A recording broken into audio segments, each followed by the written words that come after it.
एक गोष्ट मनाशी करून ठेवा आणि पिढ्यानपिढ्या ही शिकवण जपा, ती म्हणजे जिथे स्त्रीचा सन्मान होतो तिथेच देवत्व प्रकट होता।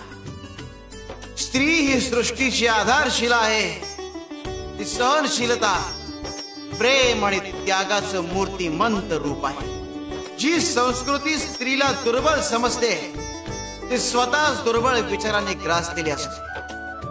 स्त्री ही शक्ती आहे, तिचं रक्षण कराल तर समाज उन्नत होतो आणि तिचा अपमान कराल तर समाज आपसुकच विनाशाच्या दिशेने जातोय, लक्षात ठेवा। जगाच्या उद्धारासाठी शक्ती आणि करुणेचा संगम आवश्यक आहे आणि तो स्त्रीमध्येच असतो। तिच्या सहनशीलतेला कमकुवत समजणारी अज्ञानी आहे। जी स्त्री प्रेमानं कुटुंब सांभाळू शकते, प्रसंगी तीच रणांगणात सेविडीसारखी लढवू शकते। स्त्रीला दुर्बल समजू नका, ती माऊली आहे आणि रणचंडिकाही।